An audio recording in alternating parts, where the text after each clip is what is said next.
We may still be top of the table, but we know we won't be for much longer. A really poor run of form sees the chasing pack cut the gap, and the Hornets begin to nervously look over their shoulders. Just one win in our last 6 games is simply not good enough, and whilst I may still be progressing quite nicely in accomplishments and manager targets as well, I've only registered 1 assist in these last 6 games. I'm too modest to call myself the heartbeat of this team, but it's pretty clear that if I'm not playing well, the team isn't playing well. Bailed out by our goalkeeper scoring a stoppage time equaliser away at Burnley, we head to Selhurst Park for the first game today to take on Roy Hodgson's Crystal Palace. With them sitting just above the relegation zone and no losses in our last 2, is this the game we finally show everyone exactly why we're top of the table and get back on track? Sooner or later, we're going to need a big statement win if we are to stay in the top 4, let alone top of the table. So let's start off with an emphatic victory here. It's Crystal Palace away and a chance to get it right. Kiko Femenia into Andre Gray. Gray has me with him. I'll try and poke it back inside to him. Poor pass, and Delaney gets it away. My passing's been a bit disappointing of late. That's probably why I've only registered 1 assist in my last 6 games. I'm looking for that killer through ball, and sometimes it's just not on. Sometimes I've got to retain possession and just keep hold of it instead. Shaloba gives it to me here, and maybe a chance to get inside with the roulette, and there's a chance, and oh, that should have been 1-0. Should have been 1-0, and also as I slumped to the ground there, I think Andre Gray is saying, why didn't you pass? Because I was open. You're supposed to give me the ball, mate. I was open. Caught in 2 minds. Simply caught in 2 minds. I had a bit of space to let fly, and I should have passed it, man. I'm not a goal scorer. How many times do I need to say it to myself? I am really frustrated right now. I'm just not performing on my natural level, and my head just seems all over the place at the moment. Those back-to-back snubs from Gareth Southgate are messing with my confidence, I feel. As success finds me, maybe a chance to break here. I'll play that wide towards Carrillo, and Carrillo will need some help, surely. Shaloba plays it through the gap to me. I spot success running, and I'll pick him out. This time the pass is good. Isaac, it's all yours, mate. It's all yours. Get in. There we go. I make amends a few minutes afterwards, and we are in front. Isaac success with the finish. We'll run all the way to the gaffer to celebrate with him, because we know that he right now is a man in demand.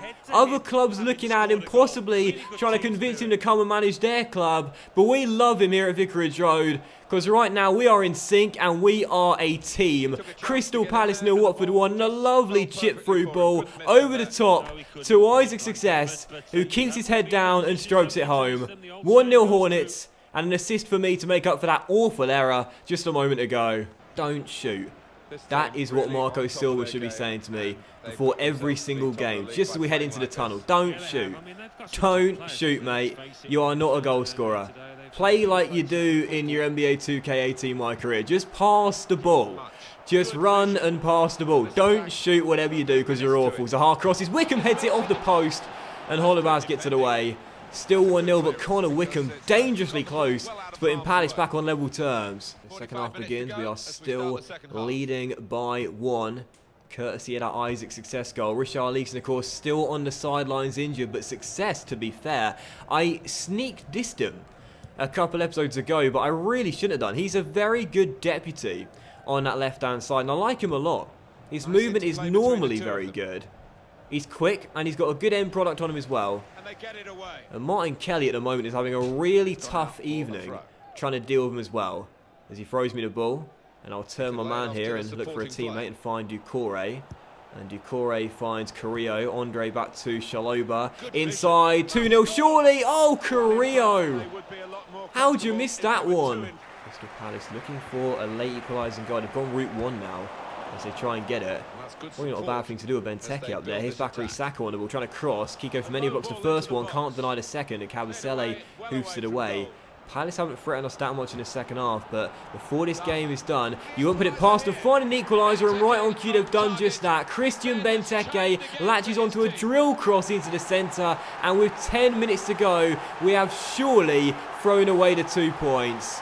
Kiko Femenia caught out there, lovely cross across the ground, and no one marking Christian Benteke in the centre as he smashes it home. We're no longer impenetrable, we know that now. We're conceding, I wouldn't say quite a few goals, we still only conceded a few goals all season long, but It is another goal conceded.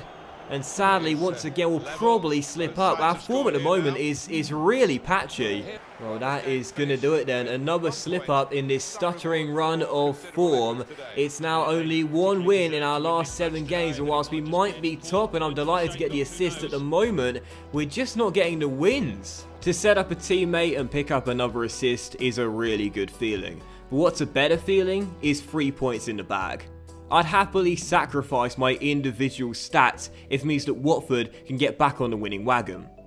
It is now no defeats in our last 3 games, but 1 win in our last 7. The poor run of form continues, and whilst I did impress once again, and I was pleased enough with my individual performance, I wasn't pleased to see the lead slip so late on in the game due to that Christian Benteke equaliser.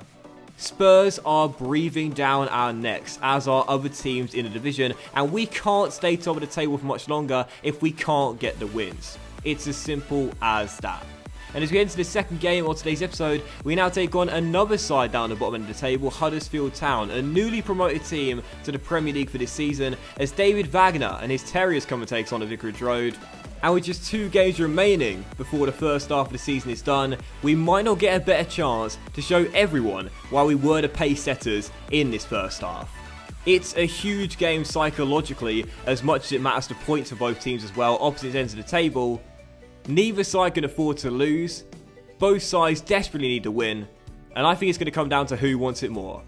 Huddersfield Town, second game today. Is this the one where we finally get back to winning ways? 22 minutes into the game, still waiting for our first chance here. Not exactly much to report, and either side doing a good job of keeping hold of the ball. And no one's created a chance yet. Can that change here? Shaloba into Andre Gray's feet, and now Ducore. Oh, terrible free ball. Who was that to? Was that to me or Success? I don't even know. As Huddersfield get the danger away. Got to be more accurate with your passes, lads. Come on, Success plays a 1-2 with me. Now Gray. Oh! Could have played me through. It's okay though, because Success down left-hand side. I'm in the area. Can he find me? I got 6'1" height here to possibly head it in. And still we're waiting for the cross. Is it going to come in? There it goes. Towards myself. I'm going to go up for the volley. Oh no! What did we say in the last game? Don't shoot. You're not a scorer. Knock it back to Andre or Carrillo at the far post. Don't shoot. Adrenaline got the better of me, man. What can I say? I saw the ball dropping out the sky. I had the time and I had the space as well. I probably could have brought it down, you know. Taking a touch. I had the space there. I was totally unmarked in the centre. But a wayward effort way over the bar. High, wide, not at all handsome. 34 minutes in, still 0-0. We spurn the only chance of the game. And here's Tom Ince on the ball, getting around Daryl Yanmat. And Ince cuts inside, and Ince looks for space, and finds his man Casey Palmer, who rifles it home, and says, that's how you score, son, as he walks past me. Watford 0, Huddersfield 1, and relegation-threatened Terriers have gone in front 9 minutes before the break. Andre Gray to Shaloba. Gray, I'm there. One late chance, that's yours. Isaac, that's yours! Get in! Isaac Success with the goal. And Watford back on level terms. And it's that combination again. Richarlison out.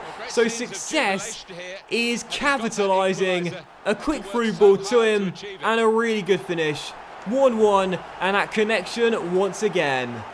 We're approaching the hour mark in the game, still tied at 1-1 as Elias Kachunga finds Jonathan Hogg. And Huddersfield Town will be disappointed to have let their lead slip in this game, because every point is going to be crucial for them at the bottom end of the table. But the same goes for us at the top as well, so both teams desperately need points, as neither side's in good form right now. Here's Dupuata going for goal though. Oh, what a goal! And Huddersfield Town have restored their lead again. They'll run to David Wagner and Dupuata, the Belgian striker, with a wonderful goal. 2-1. 1 minute of normal time to go. And it looks like Huddersfield Town are going to come to Vicarage Road, the league leaders, and get a massive victory in their bid to stay up. We just haven't done enough in this game. Haven't done enough in recent weeks. And this could be the moment. And there's the game. Luva turns it in. Watford 1, Huddersfield Town 3. It's going to be 1 win in 8 games for the Hornets. We are all over the place. We always knew that at some point we would begin to struggle. We knew we would not stay undefeated and top of the table forever. But I did not expect this run of form. A defeat for the Hornets. A game where I got the assist once again. But it's not enough. We lose and therefore I'm not happy. It's not good enough. Another assist, but another slip up. Watford's struggles continue here at Vicarage Road. Just our second defeat at home this season. But another really damaging one. As you see after the game, we slipped down to second place in the table as well. We knew this was coming. We knew this was coming. You can't just have one win in 8 games and expect to still be top. And whilst I might be leading the way in the assist charts right now with already 14 for the season, that record surely looks like it's going to be broken this year in my debut season. I'm still not happy. Spurs have gone top. Arsenal have cut the gap between second and third to 1 point, and the Hornets, with just 1 win in their last 8 games, are sliding down the table and capitulating big time in December. We take on Chris Hughton's Brighton for the third and final game today, another team down the bottom end of the table. And with our really poor run of form right now, they will come into the game feeling like favourites. The pressure is on Marco Silva, the pressure is on his Watford team. Was our fantastic start to the season just a blip? Was it just a fluke? Was it just a dream? Well, right now, we're in a nightmare. Brighton, third and final game today. And surely, this is the game we return to winning ways. 2 more minutes to be added on. Squib in this first half here away in Brighton. Still tied at 0-0. Neither side's look too good. Here's Dale Stephens on the ball and scoring. And as things stand, we are set for another defeat, back to back, and just 1 win in our last 9 games. It's all going wrong for Watford. Stephens takes it round his man, curls one into the top corner at the near post, and Brighton and Hove Albion have taken the lead. Watford are choking big time from top of the table to 1 win in 9 games. We are all over the place right now, and I just don't know what exactly is going wrong, but it's something. I feel we're burnt out personally. Marco is not changing the lineups, and I think we're just burnt out and too tired. We need a break. Say it louder for the people in the back. 1 win in 9. 1 win in 9. For a team that were top of the table and looking unstoppable. What has happened to this Watford team? As Cabaselli heads away that cross, and I'll try and find Andre. And Gray to Shaloba. Can he play me through down the right? Good ball, Nathaniel. Bond catches up, so I'll have to try and take it around him with skill. And poke it through the gap to Carrillo. And Carrillo back to me. And oh, Bong with a crucial tackle. And Shane Duffy gets it away. Doucouré gets to the loose ball. And Doucouré finds his man. Gray. Carrillo. Oh, what on earth is that? Take your time, set yourself and smash it home, mate. Come on. That's our only chance of the game. Gotta take it, Andre. Come on, mate.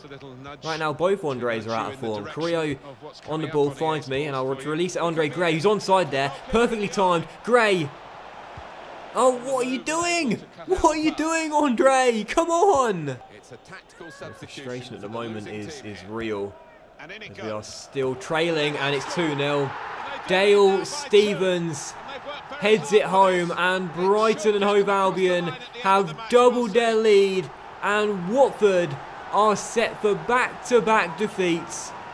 We are capitulating here in December. A decent cross in the middle, but Dale Stephens with a free header turns it in. Brighton 2, Watford 0. Well, I read the comments. Some of you guys saying that we were winning too many games too quickly so early on in the season. We weren't conceding any goals. It was a bit strange. Experiment with the sliders, change things up a little bit, etc, etc, etc.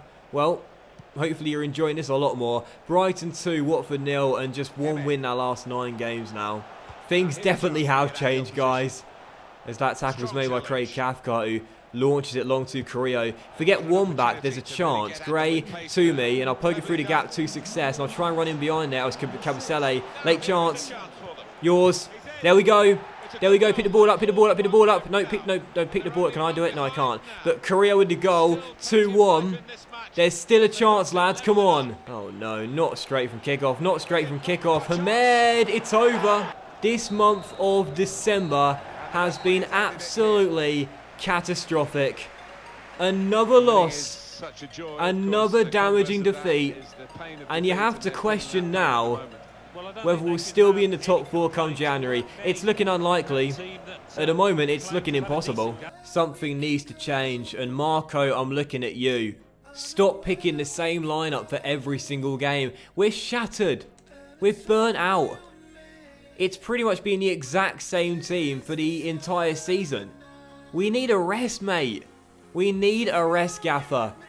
Give some other players some chances. The games come too quickly, and simply put, we don't have the stamina to play every 4 or 5 days. We just can't do that. But after that loss, I want to see where we are in the table. I'm hopeful we'll still be in the top 4.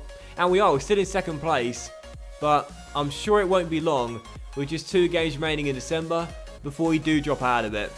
We're halfway through the season. And, you know, come the start of the season to be halfway through it and being in 2nd place, I would have taken that at the start of the season. But our run of form, I certainly wouldn't like to see this. It's been really poor, and we need to sort it out. But that will end today's episode of My Player, guys. So a big thank you for watching. I really hope you have enjoyed it. If you did enjoy today's episode, then please do drop a like, as likes are, of course, very much appreciated, and they really help the channel out as well. Much love to you all. Have a fantastic night, and I'll see you for the next episode of My Player, where the January transfer window will open very soon.